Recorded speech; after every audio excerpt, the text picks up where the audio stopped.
Hello, NYWC. I am the administrator of the NYWC message board, Robert Lottie.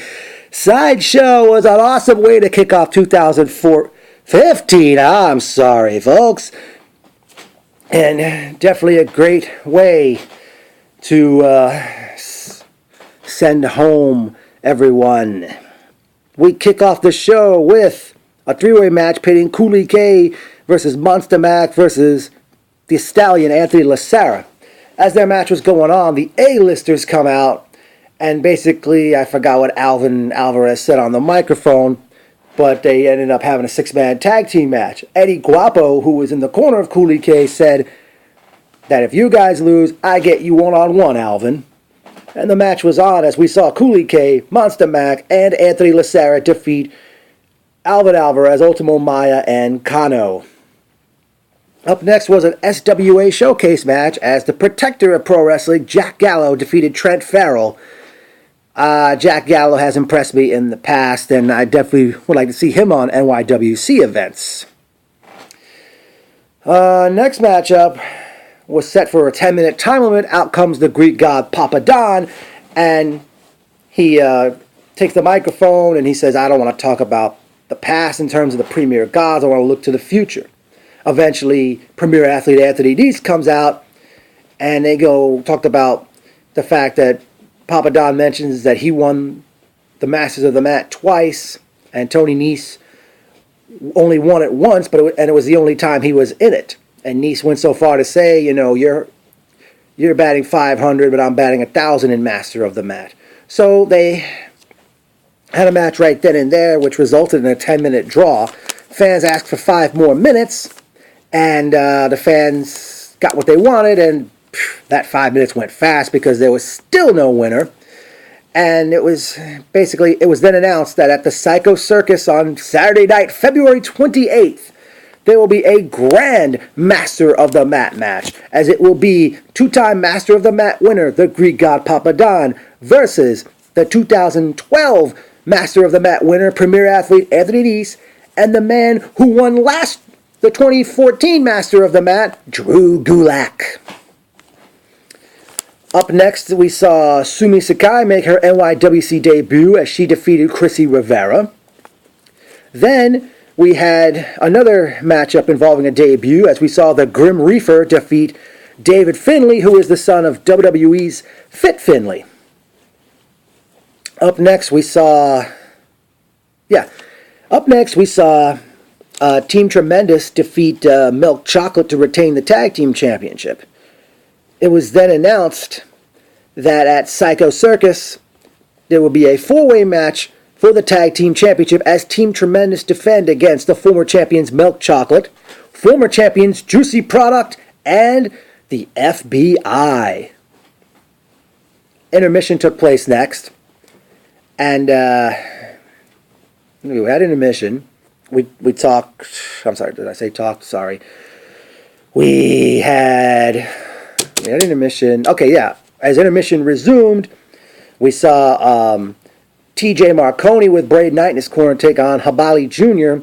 The match was pretty much declared a no contest when J.T. Kaysen hit the ring attacking Marconi, and Knight got in the ring and he went after Kaysen as well. And I don't know if Knight's arm has completely healed, but obviously J.T. Kaysen wants a piece of both men. Up next, we saw hipster heartthrob Casanova Valentine defeat J-Ro, thanks to Jamie Van Leemer. Up next, we saw Sammy Pickles challenge Rick Cataldo for the Starlet Championship, which I guess ended in no contest, or was Cataldo disqualified because I think Cataldo hit the referee. And then it was announced that due to Cataldo's unprofessionalism of no-showing, he has been stripped of the Starlet Championship, and it was announced that on Friday, February 27th, the night before Psycho Circus, NYWC presents Yes We Can, which is their first ever all-women's show, which will have a one-night tournament to crown a brand new Starlet champion. Speaking of champions, our next matchup saw the Desolate One, Rex Lawless, continue his dominance as the Fusion champion as he retained against the puzzling Jigsaw. Up next, DJ Hyde and Flawless Blake Morris hit the ring, and Morris took the microphone and talking down the Big O, and out comes the Big O, which was a short guy wearing a Big O hooded sweater. And Morris, basically, I forgot what Morris ended up doing. But then the real Big O comes out, and his match with Hyde gets underway. And Morris accidentally hits Hyde with the championship belt, because I forgot who bumped into the referee. And O eventually puts Hyde down for the 3 count, which I believe was the first time Hyde has been defeated since last year's Psycho Circus. By virtue of his victory, he will now challenge, Big O will challenge Flawless Blake Morris for the championship at Psycho Circus. Then it was on main event time, as we saw Deadly Sinners, Apollyon, and Stockade take on Mikey Whipwreck and Chainsaw Joe Gacy in a lumberjack match. Just prior to the entrance of Gacy and Whipwreck, Whipwreck was he threw a window fan, a garbage can, trash and all. Boy, did it smell. I think gigantic pictures of clowns, which are usually hung up for Psycho Circus events. And the match was on, and of course the Lumberjacks got involved. Eventually, King Mega, Joey Tell, Joey Blanchard, Jamie Van Leemer, everybody from the Psycho Circus match had come out, and with all the Lumberjacks, another chaotic ending, which usually happens every year at Sideshow right before Psycho Circus takes place. The match was a no contest, by the way. There was no winning team in that main event. Personal notes. It was great seeing Shane, John, Steve, Neil, Greg and Sarah Gruber, Charlie and Josh Fusco,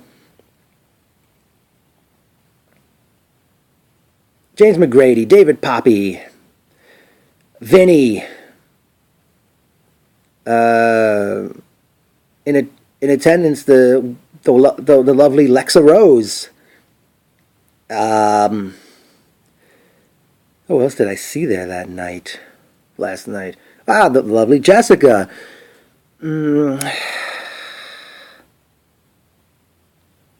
Crap, who else we got here that I saw in that crowd? Once again, I don't know if it was the same individual, but someone else brought a megaphone to the show.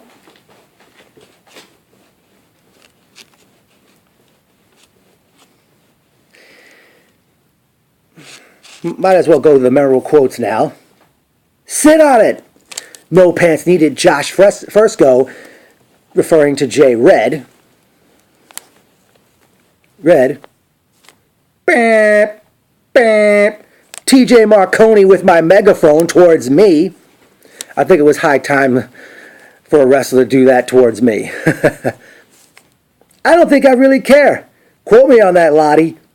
Braden Knight, when he apparently heard Jessica trying to get his attention.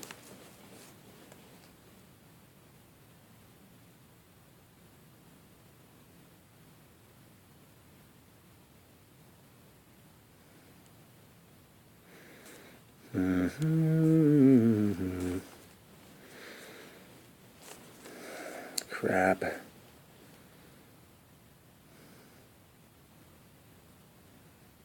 After the show ended, I ventured off to Twisted Shamrock for the after party. Looked like there were a lot of people there before I arrived, and that's why I only got to sing one song. But, to my surprise, Larry Legend and Stacy from 1495 Sports had come to the after party and got to talk to them for a little bit.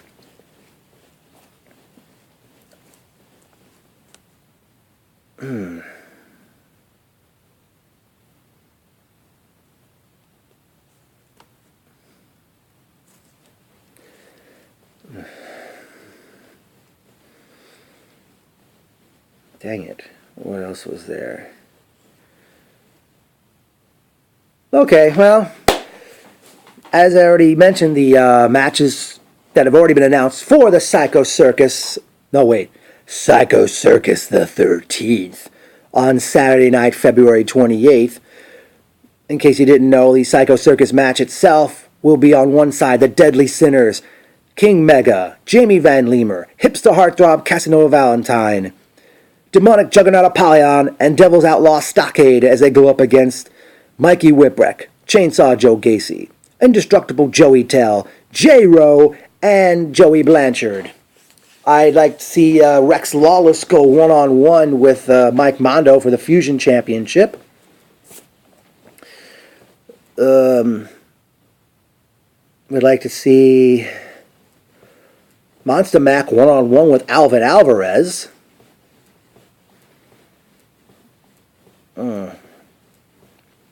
And for Yes We Can, which will be the first ever women's show in NYWC history, I would like to see the following ladies in the one-night tournament: Sammy Pickles, Aria Cadenza, Chrissy Rivera, Sumi Sakai, La Rosa Negra, Hania the Howling Huntress, Bonesaw Jessie Brooks, Nikki Adams if she returns, Debbie Kane if she would return, Kimberly. I don't know what else we could have. I mean, this should be an interesting thing for NYWC, having women's shows, and I sure hope it takes off, even if they don't have a women's show every month.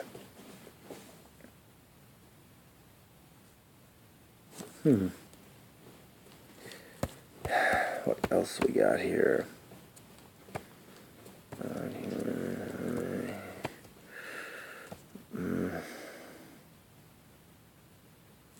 Damn.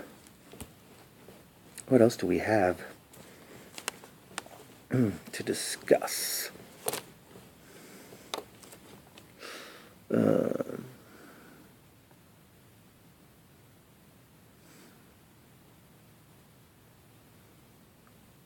Well, I don't know where this leaves DJ Hyde now.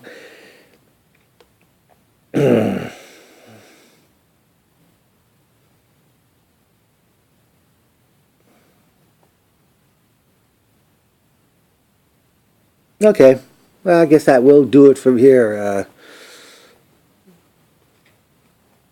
Oh,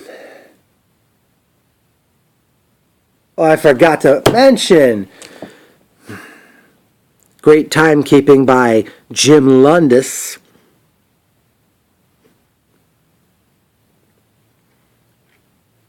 You thought I was going to forget you, huh, man? And it was great seeing Dawn. NYWC rules.